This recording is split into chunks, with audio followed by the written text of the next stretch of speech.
ஹாய்மா, நான் தான் உங்கள் சத்யம்மா. எல்லாரும் நல்லா இருக்கீங்களா? இன்னைக்கு நம்ம என்ன செய்யலாம்னா கேரட் சாதம் தான். எப்படி செய்யுதுன்னு நிறைய பேர் கேட்டுருந்தீங்க. அன்றைக்கி கேரட் சாதம் செய்திருந்தாலும் அதை பார்த்துட்டு கேட்டுருந்தீங்கம்மா. அதை எப்படி செய்யலான்னு பார்க்கலாம். நம்ம அதுக்கு சாப்பாடு முன்னாடியே வெடிச்சு இந்த மாதிரி பல ஆற வச்சுட்டோங்கம்மா. இது மாதிரி ஆற வச்சுட்டா கலரத்துக்கு ஈஸியாக இருக்கும். இந்த மாதிரி முன்னாடி சாப்பாட்டு அரிசி தான் போட்டிருக்கிறோம். பிரியாணி அரிசி வேணுனாலும் போட்டுக்கலாம். சாப்பாட்டு அரிசியை தான் நம்ம இன்னைக்கு போட்டிருக்கிறோம். கேரட் நல்லா தோல் மேலே தோலை சீவிட்டு இந்த மாதிரி நல்லா தேங்காய் சீவத்தில் சீவி இந்த மாதிரி வச்சுருக்குறோங்கம்மா. கொஞ்சம் பச்சை பட்டாணி எடுத்து நைட்டே கொஞ்சம் ஊற வச்சுட்டோம். நம்ம உரிக்கிற பட்டாணி இருந்தால் அப்போ அது உரிச்சிக்கலாம். அது இல்லைன்றதுனால இந்த மாதிரி காஞ்ச பட்டாணி எடுத்து நைட்டே கொஞ்சம் தண்ணியில் போட்டு ஊற வச்சு இந்த மாதிரி கொஞ்சம் எடுத்து வச்சுக்கிறோங்கம்மா. இது கருவேப்பிலை கொஞ்சம் வச்சுக்கிறோம், தாளிக்கலாம். பார்த்தீங்கன்னா காஞ்ச மிளகா, ஒரு பச்சை மிளகா, கொஞ்சம் கடலைப்பருப்பு, உளுத்தம் பருப்புங்கம்மா. இது நம்ம மிளகாய் எவ்வளோ ஒன்று நம்ம தேவைக்கு ஆரத்துக்கு போட்டுனா நம்ம இப்போதைக்கு ஒரு 4 மிளகாய் எடுத்து வச்சுருக்கிறோம். எண்ணெய், கடுகு, கொஞ்சம் சீரகம் போட்டு தாளிச்சிக்கலாம். அதுக்கு கொஞ்சம் தேவையான அளவு உப்பு போட்டுக்கலாங்கம்மா. இப்போ எப்படி செய்யலான்னு பார்க்கலாம். கடாயி நல்லா காஞ்சிச்சுங்க. எண்ணெய் ஊற்றிக்குவோம்.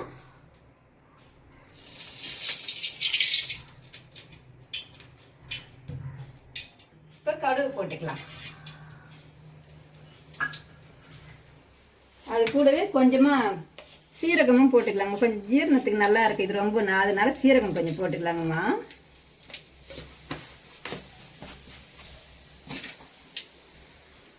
நம்ம எடுத்து வச்சுக்கிற கடலைப்பருப்பு, உளுத்தம் பருப்பு, வேர்க்கடலையும் நம்ம கடுகு போட்ட உடனே போட்டுக்கலாங்க. ஏன்னா அது பொரிஞ்சு தீஞ்சிடும். அதனால அது கூடவே இதையும் போட்டுக்கலாம்.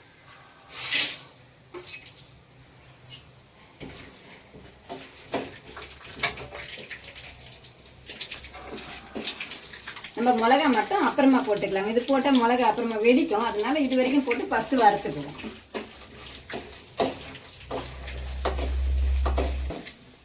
வேர்க்கடலை, வறுத்த வேர்க்கடலை தாங்கம்மா போட்டுருக்கோம். இதில் போட்டும்போது ரொம்பவும் கொஞ்சம் சீக்கிரம் வேக மாட்டேங்குது. அதனால கொஞ்சம் வறுத்த வேர்க்கடலையே கொஞ்சம் முன்னாடியே வறுத்து கூட வச்சு இதில் போட்டுக்கலாங்க. இந்த காஞ்சி மிளகா வச்சுருக்கேன் இல்லையா, இதையும் இதில் போட்டுக்கலாம். நல்லா செவந்துச்சிங்கம்மா. இப்போ பச்சை பட்டாணி ஊற வச்சுருக்கேன் இல்லையா, அது இதில் சேர்த்துக்கலாங்க.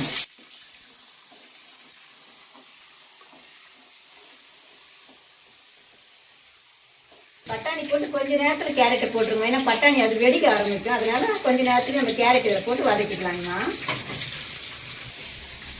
நம்ம இதுக்கப்புறம் இது கூட அந்த கருவேப்பிலை வச்சுருக்கோம் இல்லையா, இப்போ இந்த நேரத்தில் இதை போட்டுக்கலாம். ரொம்பவும் முன்னாடி போட்டாலும் கருவேப்பிலை ரொம்பவும் தீஞ்சு போயிடுது. அதனால இதில் போட்டோம், இது கூடவே சேர்ந்து வதங்கட்டும். நம்ம கேரட் சாதத்துக்கு ஒரு கடலைப்பருப்பு, உளுத்தம் பருப்பு, காஞ்ச மிளகாய் போட்டு கேரட் அது வரைக்கும் போட்டு கூட பண்ணலாம். ஆனாலும் சரி, நம்ம சேர்த்து சாப்பிடும் போது இந்த வேர்க்கடலை, பச்சை பட்டாணிலாம் போட்டு சாப்பிட்டா கொஞ்சம் நல்லா இருக்கும். அதுவும் ரொம்ப நல்லது இல்லைங்க உடம்புக்கு. அதனால அந்த மாதிரி பண்ணுறது நம்ம வீட்டில் இருக்கும் இல்லையா, அது எப்போதைக்குமே. அதனால கொஞ்சம் அது மாதிரி போட்டு சாப்பிட்டா கச்சி சாப்பிடும்போது கொஞ்சம் நல்லா இருக்குன்றதுனால அந்தெல்லாம் போட்டுக்கிறதுங்கம்மா.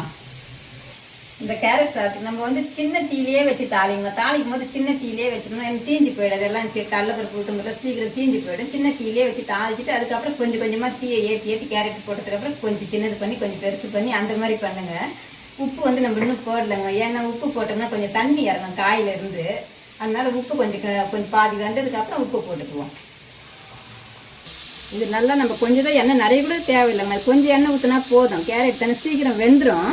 அதனால் அதுலேயே நம்ம கொஞ்சம் கொஞ்சமாக இப்படி மூடி போட வேண்டாம். மூடி போட்டால் தண்ணி விட்டுரும். அதனால் மூடி போடாமல் கொஞ்சம் நேரத்துக்கு கலரி விட்டோம்னாலே இந்த பட்டாணியும் கேரட்டும் கொஞ்சம் நல்லாவே வெந்துடும். அதுக்கப்புறம் வெந்துச்சுன்னா நம்ம சாப்பிட்டு பார்த்துட்டு சாப்பாடு போட்டு கிளறி எடுத்துக்கலாங்கம்மா.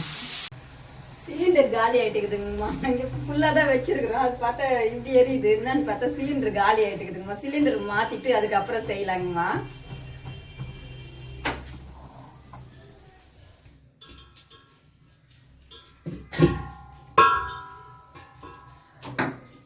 மாட்டுறது எனக்கு தெரியாதுங்கம்மா. நம்ம அரவிந்த கூப்பிட்டு மாற்ற சொல்லலாங்கம்மா. எனக்கு மாட்ட தெரியாது, கைட்டிடுவேன். ஒரு சமயம் மாட்டுவேன். இருந்தாலும் எனக்கு பயமா இருக்கிற மாதிரியே இருக்கும். கொஞ்சம் கூப்பிடுவேன்.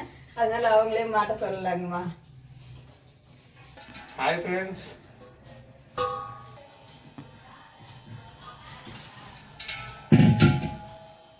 Hi friends. அம்மா சமைச்சிட்டு இருக்கும் போதே சிலிண்டர் காலி ஆயிடுச்சு ஃப்ரெண்ட்ஸ். சரி, அம்மா டக்குன்னு கூப்பிட்டாங்க, மாட்டியாச்சு.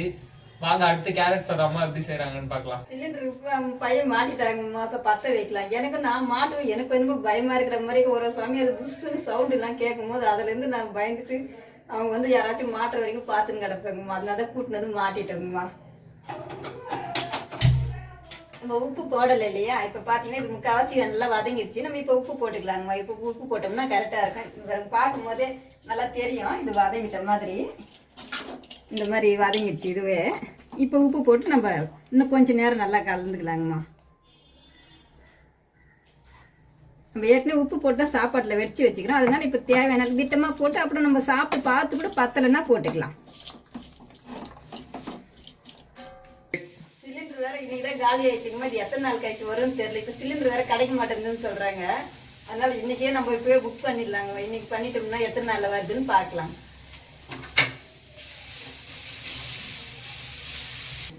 எல்லாமே வெந்துச்சுங்கம்மா. கேரட்டு பட்டாணி எல்லாமே வெந்துச்சு. நம்ம ஒரு அரை வேக்காடு வெந்ததுக்கு அப்புறம் உப்பு போட்டு நம்ம இதெல்லாம் கிளறி இது நல்லாவே ஃபுல்லாகவே இது வெந்துருச்சு. இப்போ சாப்பாடு கொட்டி இதில் கிளறி எடுத்துக்குவோம்.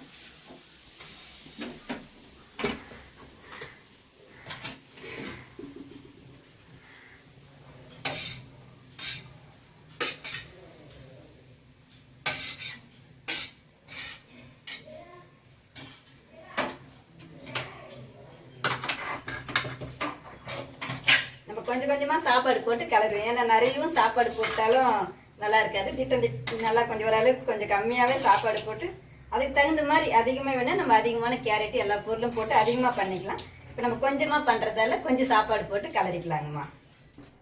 நல்லா அழகாக இருக்குதுங்க பார்க்கறதுக்கே. பச்சை மஞ்சள் இந்த மாதிரி சிகப்பு இந்த மாதிரிலாம் கலர் கலராக இருக்கிறதால அழகாக இருக்குது. குழந்தைங்களாம் கூட சாப்பாடு ஸ்கூல்லாம் கட்டி கொடுத்தோம்னா அழகாக சாப்பிடுவாங்க. நம்ம பெரியவங்களும் எல்லாரும் இதை சாப்பிட்லாங்கம்மா. சாப்பாடுலாம் இவங்க ஸ்கூல் படிக்கும் போதுலேருந்தே இந்த மாதிரி செய்து தருவாங்க.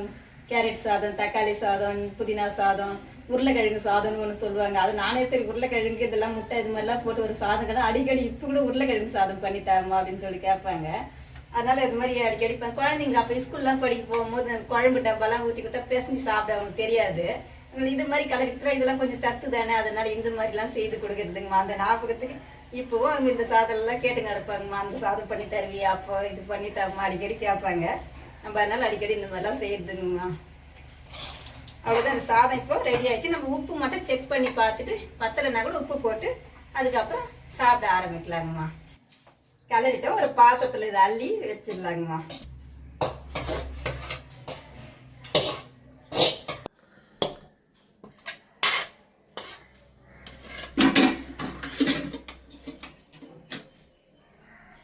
அதை அழகாக செஞ்சுட்டோம். நல்லா இருக்குது. அழகாக பார்க்கவே அழகாக கலராக நல்லா இருக்குங்கம்மா. எல்லாரும் வாங்கம்மா சாப்பிட்லாம். இந்த வீடியோ பிடிச்சிருந்தா லைக் பண்ணுங்கள், ஷேர் பண்ணுங்கள், கமெண்ட் பண்ணுங்கள். சத்யா அம்மா சேனலை மறக்காமல் சப்ஸ்கிரைப் பண்ணுங்கம்மா.